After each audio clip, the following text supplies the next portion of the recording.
உலக மக்கள் அனைவருக்கும் வேல்ஸ் அகாடமி ட்ரஸ்ட் சேனல் மூலம் பணிவான வணக்கங்கள். வாழ்வில் அனைவற்றும் பெறுவதற்கு நாம் கூறுவதை கேளுங்கள் என்று பொதுவான அட்வைஸ் கூறுவதற்கு உருவாக்கப்பட்ட சேனல் அல்ல இது.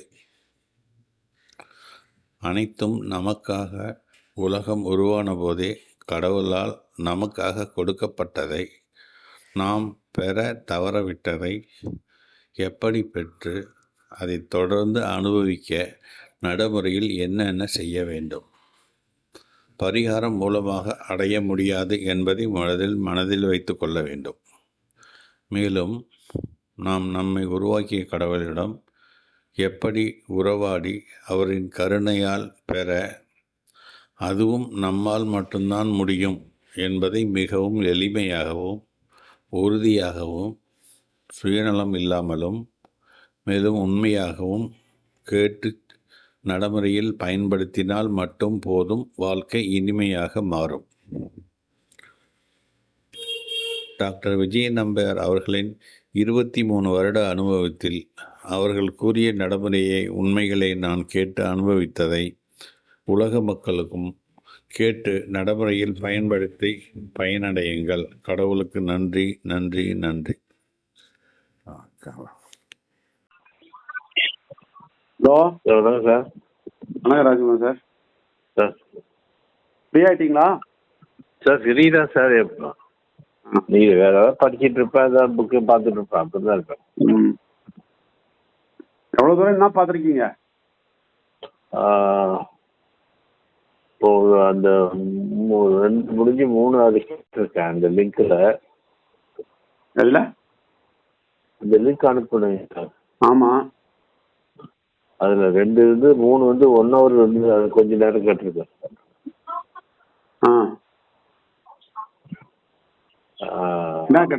என்ன கிடைச்சது? அதான் சார், ஆக்சுவலாக பணம் தேவை, செல்வம் வேணும். வந்து ஒரு சாரர் வந்து செல்வம் இல்லாமல் இருந்தால் தான் கடவுள் ஏற்றுக்காருன்னு சொல்கிறாங்க. அது இல்லை அப்படின்னு சொல்லி அது சொன்னது நம்ம சொன்னது தான். அதில் வந்துருக்குது. ஆமாம். செல்வம் நமக்கு வேணும் தானே அவர் ஆண்டி ஆனாரு. ஆமாங்க சார், ஆமாங்க. அப்புறம் எப்படி செல்வம் வேணாம்னு சொல்றது? செல்வம் வேணும்ல, கரெக்ட் தானே? ஆமாங்க. ஆமா, அதுக்கு தான் அவர் ஆண்டி ஆனார். ஆண்டி ஆனாரு. செல்வ செழிப்போட இருக்கணும். அதாவது ஏன் நமக்கு செல்வ செழிப்பு வரலன்னா, அந்த ஆண்டியான விஷயத்த இருதயத்துக்குள்ள ஏற்றுக்கல. நமக்காக தான் ஆண்டி ஆனார்னு இன்னும் இருதயத்துக்குள்ள ஏத்துக்கல. புரியுதுங்களா? சரி சார். இவங்க போய் பூஜை பண்ணி அபிஷேகம் பண்ணி பால் அபிஷேகம் பண்ணிட்டு வந்துடுறாங்க. அதுக்கு அவ்வளவுதான். இவனுங்க அதோட விஷயம், அதோட உண்மை எல்லாம் உள்ள எடுத்துக்கலையே. ஆமாங்க. புரியுதுங்களா? உள்ள எடுத்துக்கல. அதனாலதான் உங்களுக்கு அது கிடைக்கல. அதனால தானே நாடே பிச்சைக்காரத்தனமா இருக்குது. எவ்வளவு பெரிய முட்டாள்கள் ஆக்கிட்டு இருக்காங்க பாருங்க. இவங்களை எப்படி முட்டாள் ஆகுறாங்கன்னா, என்ன காரணம்னா இவங்களுக்கு இந்த ஞானம் இல்லாததால முட்டாள் ஆகுறாங்க. ஆமாங்க. அதுதான் கரெக்ட் சொல்றாங்க சார். அதான் கெட்ட சக்தி அவனுக்கு கொடுத்துருது. அதனால வந்துட்டு பாருங்க சார், அது சரியா இருக்குதோ தப்பா இருக்குதோ என்ன வேணா சொல்லிக்கிட்டோம். நீ பிச்சைக்காரனா தானே வாழற, அது சொல்லு. ஆமாங்க. கஷ்டத்தை தானே வாழற. ஆமாங்க. அப்புறம் என்ன? அதுதான் நம்ம கேக்குறோம். அது சரியா தப்பா நீ என்ன சொல்ற எல்லாம் வேணாம். நீ எப்படி வாழற அதை சொல்லு. பிச்சைக்காரனா தானே வாழற. வேண்டாம் பணம் இல்ல டென்ஷன் அதுல தானே வாழற. நீ எப்படி செஞ்சா எனக்கு என்ன? கரெக்ட் தானே? அப்ப நம்ம அதை தானே சொல்லி கொடுக்குறோம். இல்ல அதோட அர்த்தத்தை எடுத்தா உனக்கு வாழ்க்கையில மாற்றம் வருதுன்னு சொல்றோம். என்ன சொல்றீங்க? வார்த்தை கேட்கணும், வார்த்தை தான் சொல்லணும், சொல்லணும், அது புரிஞ்சுக்கணும், அது இருதயத்துல ஏத்துக்கணும். ரைட்டா? ஏத்துக்கும் போதுதான் உங்களுக்கு வாழ்க்கை மாற்றம் வரும். அது வரைக்கும் வராது. அப்போ இதெல்லாம் எவனுமே கோயில்ல போறவன் செய்யறது இல்ல. செய்யறானா? இல்லைங்க சார். போறான், கொடுத்தா வந்துடுறான். அவன் வந்துடுறான், முடிஞ்சு போச்சு. அவ்வளவுதான். வந்துடுறான், அவ்வளவுதாங்க. அவ்வளவுதானே செய்யறான். ஆமாங்க, பேசுறதே இல்லையே. இன்னைக்கு காலையில ஒரு குட் நியூஸ் வந்தது தெரியுமா? சொல்லுங்க சார். உங்களுக்கு சம்பந்தப்பட்டது தான். சென்னையில. எனக்கு சென்னை. இல்லைங்களா? சென்னையில சென்னையில நான் உங்ககிட்ட முன்னாடி சொல்லியிருந்தேனே, மகேஷ் ஜார்ஜ்னு ஒரு கிறிஸ்டியன் சொன்னான்ல. ஆமா, அழைச்சிட்டு வர சொன்னீங்க. ஆ அழைச்சிட்டு வருவார் அப்படின்னீங்க. அப்புறம் நான் அழைச்சிட்டு வரேன் அப்படின்னேன். யாரு? நீ யார் சொன்னீங்க? ஒருத்தரை சென்னையில இருந்து வருவாங்க, நீங்க கார்ல, நான் கார் அனுப்புறேன், அழைச்சிட்டு வாங்க. நீ இல்ல நானே அழைச்சிட்டு வரேன் அப்படின்னு சொன்னோம். அது இல்ல, அது வேற. அது வந்து இந்த தமிழ் இலக்கியத்தை சொல்ற ஆளு கிறிஸ்டியனு. அவருக்கு இதை சொன்னா அந்த ஆள்லாம் ஏத்துக்க மாட்டேனாங்க சார். ஏசு கிறிஸ்துன்னு உட்காந்துட்டாங்க சார். அவனுங்கெல்லாம் ஏசு கிறிஸ்த பத்தி தான் சொல்லுவோம் அப்படின்ட்டானுங்க. அதுதான் பிரச்சனை. சரி. அந்த ஆளை வந்து நான் எவ்வளவு தடவை சொல்லிட்டேன், நைசா மழுப்பி போயிட்டே இருக்கிறாரு. போய் வேலையை பாருன்ட்டு நான் சொன்னேன். கேரளாவுக்கு இப்ப போயிட்டு இருக்கிறேன், அதுக்கு முன்னாடி வரீங்களான்னு கேட்டேன் நான். ஓகே, அதுக்கு என்ன சொல்றாரு ரிப்ளைனா, நீங்க கேரளாக்கெல்லாம் போயிட்டு வாங்க பிரதர், பார்க்கலாம் அப்புறமா அப்படின்னாரு. சரி போடான்னு. அதான் மரியாதை, அவ்வளவுதான். கூப்பிடுவோம். ரொம்ப இழுத்தாங்கன்னு வச்சுக்கலாம், ஏசு கிறிஸ்து தான் சொல்லுவேன்னு இழுத்தாங்கன்னா போங்கடான்னு சொல்லிடும். அதான் புரியுதா? அந்த ஆள் கிடையாது. இன்னொரு ஆள் உங்களுக்கு முன்னாடி ஒரு கதை சொல்லியிருந்தேன். மகேஷ் ஜார்ஜ்னு ஒரு கிறிஸ்டியன், நல்லா பிசினஸ் மேனு. இந்த நியூட்ரலைட் ப்ராடக்ட் பத்தி எல்லாம் அவர் இருந்தாரு, ஆம்பிள் இருந்தாரு சொன்னல. ஆமாங்க சார். சொன்னா இல்லையா? சொன்னீங்க.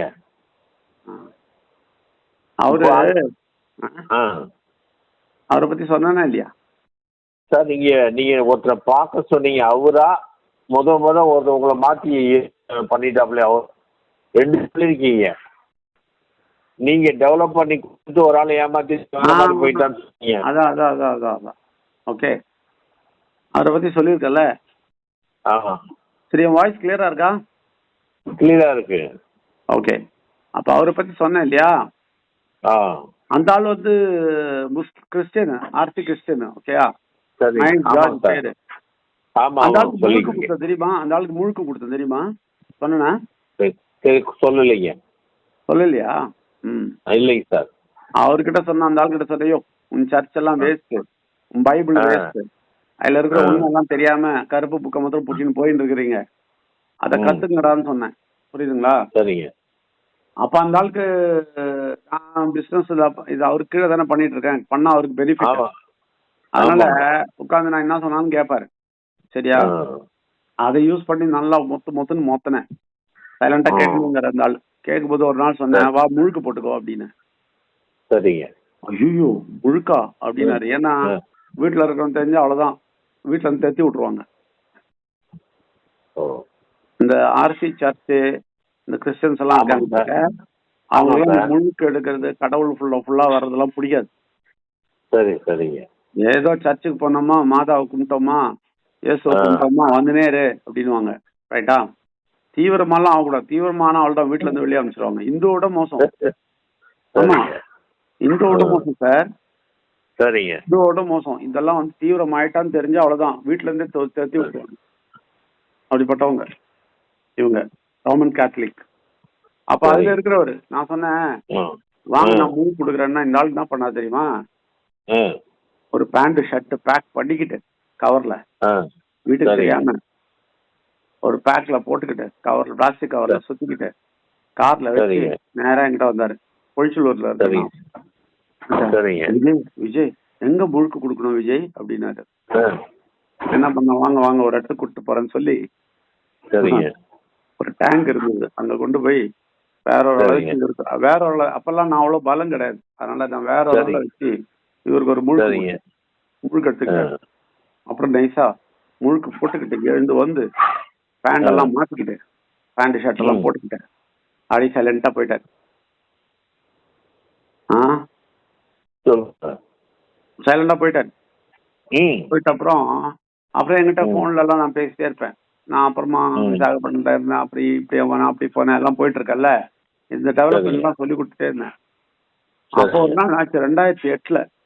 ஓகே, என்ன பண்ணாரு இந்த ஆளு, இத சொன்ன போது பைபிளை பத்தி திருப்பி ஆர்கியூ பண்ண போது திருப்பி அந்த ஆர்த்திக் ஆளுங்கெல்லாம் நல்லா ஒரு வழி பண்ணிட்டாங்க. ரைட்டா? அதனால இவரு பெரிய பெரிய புத்திசாலி மாதிரி எங்களுக்கு தான் தெரியும் பைபிள் அப்படின்னு பேச தொடங்கினாரு என்கிட்ட. சரிங்க. முழுக்க போட்டு போன ஆளு உல்டாவா பேசுறாங்க.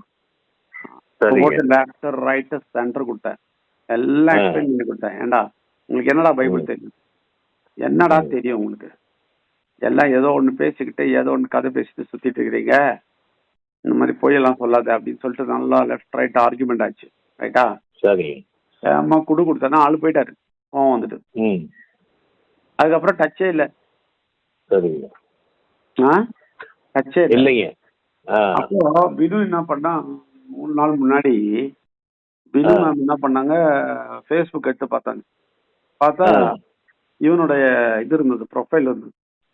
சரிங்க. பார்த்த உடனே சரி மகேஷ் தானே அப்படின்னு ஒன்னு உள்ள இருந்து ஏதோ ஒரு உந்துதல் வந்து இன்னுமே என்ன பண்ணிச்சு, ஃப்ரெண்ட் ரிக்வஸ்ட் அனுப்பிச்சிட்டாங்க. சரிங்க. அந்த ஆள் உடனே அக்செப்ட் பண்ணிட்டாரு. அப்ப என்கிட்ட சொன்னாங்க, அந்த ஆள் உடனே அக்செப்ட் பண்ணிட்டாரு ஃப்ரெண்ட் ரிக்வஸ்ட், அதுல நிறைய போட்டோஸ் எல்லாம் இருக்குது, நம்ம விஷயம்லாம் நம்ம போட்டிருக்கணும், அல்ல பார்க்கட்டும் அப்படின்னு நானும் அனுப்பிச்சிட்டேன், ஜாயின் பண்ணிட்டேன், அக்செப்ட் பண்ணுவாங்க அப்படின்ட்டு. இன்னைக்கு காலையில எழுந்த உடனே உள்ள இருந்து உயிரான வந்து அவனை கூப்பிடு அப்படின்ற மாதிரி சொல்லிட்டு இருந்தாரு. சரியா? நான் என்ன சொன்னேன், டீ சாப்பிட்டு பிரேக்ஃபாஸ்ட் பண்ணிட்டு சொன்னேன், பினு அந்த மகேஷ் நம்பர் அடி அப்படின்னு. இன்னும் பினு சொன்னாங்க, வேற வேலை கிடையாது, காலங்காத்தால அவங்ககிட்ட இனிமே யுத்தம் பண்ண போறீங்களா அப்படின்னு. அதனால யுத்தம் எல்லாம் கிடையாது, அது என்னன்னு தெரியல, கூப்பிட சொல்றாரு, கூப்பிடு பார்ப்போம் அப்படின்னு சொன்னேன். நான் அப்புறம் அந்த நம்பர்ல கூப்பிட்டோமா, என்னோட தெரிஞ்ச நம்பர்லயே அதே நம்பர்லயே அடினேன், அவர் தெரிஞ்ச நம்பரே அடி, ஏன்னா நான் தெரிஞ்சு எடுக்கிறானா பாக்கலாம் அப்படின்னு சொல்லிட்டு. அதே நம்பர் அடிச்சோன்னு எடுத்துட்டு இருந்தாலும் அடிச்சோன்னு எடுத்துட்டாரு. சரிங்க. விஜய் அவாரியோ ஆய்வுன்னு பேசினாரு வேற மாதிரி. என்னடா இவ்வளவு ஃப்ரெண்ட்லியா பேசுறாரு தலைவர் அப்படின்ட்டு, எப்படி இருக்கீங்களா ஆய்வுனாரு. நான் நினைச்சேன் அந்த போட்டோ எல்லாம் பார்த்துட்டு அவளுக்கு கொஞ்சம் உஷாராயிட்டா போல இருக்கு அப்படின்னு நினைச்சேன். சரிங்க. நான் சொன்னா எப்படி இருக்கீங்க, எப்படி இருக்கு உங்க குடும்பம் எல்லாம், எல்லாரும் எங்க இருக்காங்க, அப்படி இப்படி எல்லாம் பேசினேன். எல்லாம் பேசினாரு. பசங்களுக்கு ஒருத்தனுக்கு கல்யாணம் ஆயிடுச்சு அப்படின்னாரு. Very good, right, very good. அப்படி போயிட்டு இருக்கும்போது சொன்னோடனே, விஜய் ஒரு குட் நியூஸ் சொல்லட்டுமா அப்படின்னாரு. என்ன சொல்லுங்க அப்படின்னா, நானும் என் குடும்பமும் எல்லாருமே, என் குடும்பத்துல எல்லாருமே முழுக்க போட்டாங்க, எல்லாரும் ஆர்சில இருந்து வெளியே வந்துட்டாங்க. ஐயோ,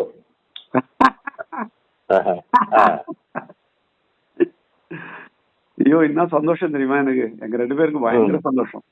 இது பெரிய அற்புதம், பெரிய அதிசயம் நடந்ததுன்னு சந்தோஷப்பட்டோம். அதான் ரொம்ப நேரம் பேசினாரு. நம்ம விஷயம் சொன்னேன், நம்ம வந்து இந்த இந்து ஸ்டைல்ல சொல்றோம் சொல்லி கொடுத்தேன். வாய் பொழுது கேட்டாரு, நல்லா இருக்குது இது அப்படின்னாரு. நான் இப்ப வந்து இந்த டினாமினேஷன் எல்லாம் இல்லாத ஒருத்தரை பார்த்துருக்கிறேன், அவர்தான் எனக்கு எல்லாம் சொல்லி கொடுத்துருக்கிறாருன்னு சொன்னாரு. தோஷம்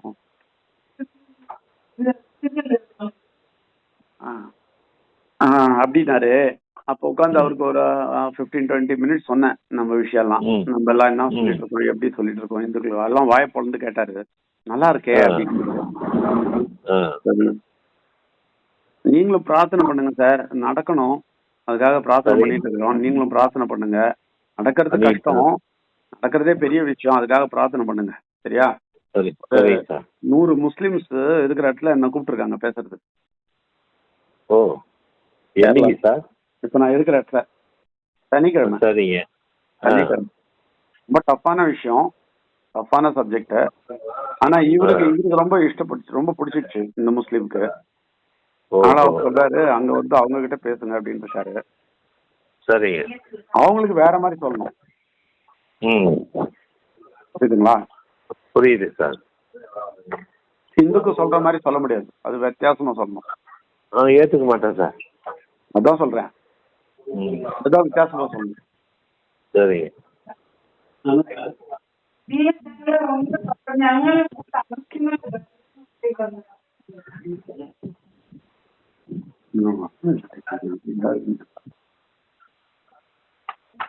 നോക്ക് തുറന്നിട്ട്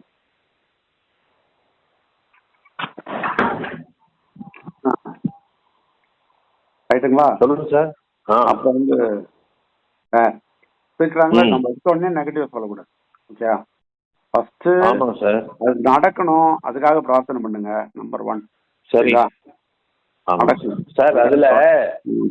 அதுல ஏதாவது ஒருத்தர் வந்து இப்போ ஹிந்துலயே சார் ம். கிறிஸ்துவம் பேசுறவங்க இருப்பாங்க. ஆ?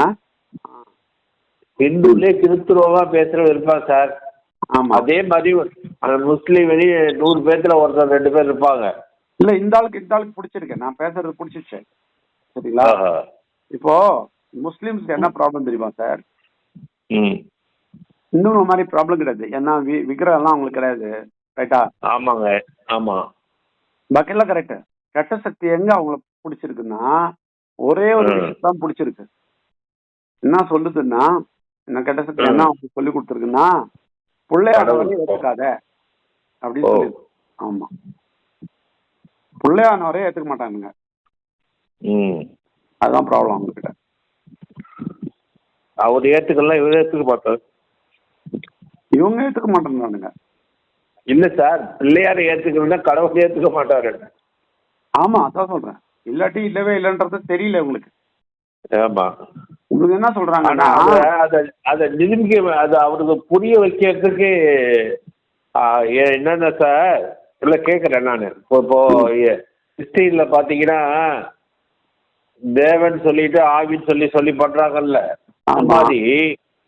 அது மாதிரி முஸ்லிம்ல வந்து கடவுள் ஒருத்தர் தான் சொல்றாங்க. ஆமா. ஆனா அந்த கடவுள் ஒருத்தர் தான் சொல்லி கொடுக்கறதுக்கு ஒருத்தர் உருவாகினாங்க பாத்தீங்களா, அவரை தான் அப்படி சொல்லி ஏதாவது மாத்தி உண்மையை சொல்லி கொடுத்தோம்னா ஒரு வேளை கேட்பாங்கல்ல என்னன்னு சொல்லி. இதுதான். இல்ல இவங்க என்ன சொல்றாங்கன்னா, இவங்க ஆக்சுவலா இவங்க குரான் வேற ஒண்ணு சார், டோரா தான் சார். சொல்லிட்டீங்க. இவனுக்கு வந்து என்ன சொல்றானுங்கன்னா, இவர் இருக்காரு, யாரு, பிள்ளையானவர் இருக்காரு. ரைட்டா? ஆனா அவர் கடவுளோட புள்ள கிடையாது. அவர் ஒரு நபி, அவ்வளவுதான். அவர் இருக்காருன்னு அதுல எழுதியிருக்கு. சரி. குரான்ல எழுதியிருக்கு அவர் இருக்காரு, அவர் வந்தாரு. ரைட்டா? அவர் வந்து நிறைய பேருக்கு வியாதி மாத்தினாரு, குணப்படுத்தினாரு, எல்லாம் எழுதியிருக்காரு. அவரை தூக்கி அடிச்சாங்க, கொன்னாங்க, எல்லாமே எழுதியிருக்காரு. இன்னொரு பியூட்டி என்ன தெரியுமா, அதுல எழுதியிருக்கா அவர் திருப்பி வருவார்னு வேற எழுதியிருக்கு. புரியுது. ஆனா எல்லாருமே அப்படிதான் சொல்றாங்கன்னா நம்ம வந்துட்டு சொல்லிட்டு இருக்கோம். நம்மளுக்கு இப்ப வந்துருச்சுன்னா நம்ம ஆத்மால எடுத்துட்டோம். ஆனா சரீரத்திலேயே அவர் வருவாரு, ரைட்டா? அதான் கல்கி அவதாரம். சரிங்க. ரைட்டா? நம்மள பொறுத்த. சரிங்க. இவங்க என்ன சொல்றாங்கன்னா, அதுக்கு பேர் நம்ம கல்கின்னு வச்சிருக்கோம்ல, இங்க இந்துல இவங்க கல்கின்னு வச்சிருக்காங்கல்ல, அது மாதிரி அவங்க மகதின்னு வச்சிருக்காங்க பேரு. மகதி. ஆமா, மகதி வருவாரு அப்படின்னு சொல்லிட்டு உட்காந்துருக்காங்க. ரைட்டா? சரிங்க. அப்போ அத வந்து இவங்களுக்கு புரிய வைக்கணும், அவ்வளவுதான். அப்போ அத புரிஞ்சுக்கிற ஒரு 1-2 பேர் இருப்பான். ரைட்டுங்களா? இந்த 100ல 2 பேர் வருவான். சரியா? அவங்கதான் தேவை. அவங்களதான் டார்கெட் பண்ண போறோம். சனிக்கிழமை சார். ஆமா. அப்போ நடக்கணும், ஃபர்ஸ்ட் ஆஃப் ஆல் அது நடக்கணும். இந்த ஆள் சொல்லி இருக்கிறாரு, நடக்கணுமே. கெட்ட சக்தி அதுக்கு வழி விடணும்ல. அதுக்கு புரிஞ்சவனே சார், தெரிஞ்சு வந்தவனே தள்ளிட்டு போகுது. புரியாத புது ஆள் நம்ம பேசுறப்ப எவ்வளவு நெகட்டிவ் பண்ணுவான். கெட்ட சக்தி இறங்குவாங்க. அதான் நம்ம பிரார்த்தனை பண்ணோம் சார்.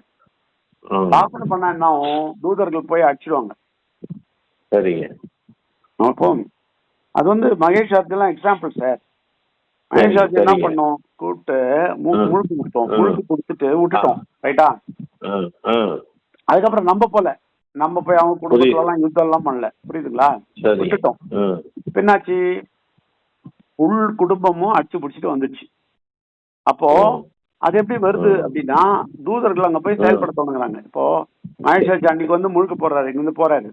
அவருக்கே தெரியாது ஒரு சக்தி கூடவே போகும். வேலை செய்ய தொடங்கும். அது வேலை செஞ்சு செஞ்சு செஞ்சு ஏதோ நடக்கும். ரைட்டுங்களா? சரி. ஏதோ நடந்திருக்கு, பயங்கரமா ஏதோ நடந்திருக்கு. இல்லாட்டி அந்த ஆள் வரமாட்டாரு. அது எனக்கு நல்லா தெரியும். குடும்பமா வரணும்னா அங்க ஏதோ பயங்கரமா நடந்திருக்கு. அது நான் கேட்டா சொல்றாரு, விஜய் அது வந்து போன்ல எல்லாம் சொல்ல முடியாது, அவ்வளவு பெரிய கதை. நீங்க நேரடியா வாங்க ஒரு நாள் உட்காந்து பேசுவோன்றாரு. புரியுதுங்களா?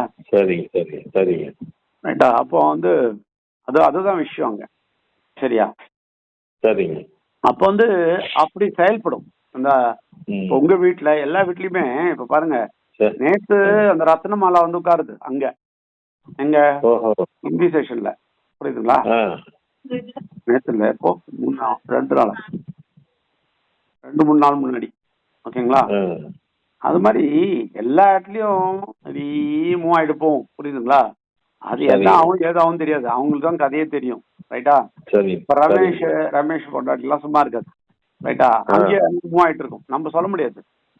சரிங்க சார். அது பாட்டுக்கு அந்த தூதர்ல விட்டுறணும், அவங்க செயல்படுவாங்க. சரியா? சரி சரிங்க. நம்ம வேலையை செஞ்சுட்டு விட்டுறணும். சரிங்க சரி. அதே மாதிரிதான் உங்க இந்த அந்த ஆள் பேர் என்ன, ராம்தாஸா, அவனெல்லாம் எல்லாரையுமே அந்த தூதர்கள் அப்படியே செயல்படுவாங்க. செலக்ட் ஆயிருந்தா விடவே மாட்டாங்க. தூதர்ல போய் ஒரு வழி பண்ணி சரியாயி வந்துருவாங்க. அதுக்கு எக்ஸாம்பிள் தான் மகேஷ் ஆச்சு. புரியுதுங்களா? உண்மைதான் சார், உண்மைதான். அப்போ நம்ம அது மாதிரி விட்டுறோம். இப்ப இவரை கூட நம்ம விட்டுட்டோம். அப்புறம் தூதர்கள் செயல்பட்டாங்க. நம்ம போய் அடிச்சு பிடிச்செல்லாம் சண்டெல்லாம் போடல, விட்டுட்டோம். ரைட்டா? அதே மாதிரி இவங்களெல்லாம் விட்டுட்டோம் நம்ம. பாத்தீங்களா? இவங்களெல்லாம் கடவுள் கையில விட்டுட்டோம். ரைட்டா? இந்த ராஜேஸ்வரி வரைக்கும் நல்லா வந்திருந்தான். ஐயர் எல்லாம் அடிச்சா இல்லையா? ஆனா தண்ணி அடிக்கிற புத்தி வந்துருச்சு. ரைட்டா? அப்ப அதனால கெட்ட சக்தி கொஞ்ச நாளைக்கு இழுத்து போயிருக்கான். திருப்பி வருவான், அதெல்லாம் வந்து பொத்துன்னு விழுவான். ரைட்டுங்களா? அதெல்லாம் பிரச்சனை கிடையாது. இப்ப அது மாதிரி மகேஷ் ராஜ் விஷயத்துல என்ன ஆச்சுன்னா, அந்த ஆளு வந்து துணியை சுட்டிட்டு வந்து இன்னைக்கு கூட ஞாபகப்படுத்த சொல்றாரு. விஜய் அப்புறம் மறந்து போச்சு, அந்த இடம் பேர் என்னன்னு கேக்குறாரு. எங்க செஞ்சீங்க எனக்கு? டாக்டர் விஜய நம்பியார் அவர்கள் கூறிய உண்மைகளை கேட்டதற்கு நன்றி. அதை நீங்கள் அனுபவித்து பயன்படுத்தி மற்றவர்களிடம் கூறுங்கள். கடவுளுக்கு நன்றி, பிள்ளையானவருக்கு நன்றி, உயிரானவருக்கு நன்றி, நன்றி, நன்றி.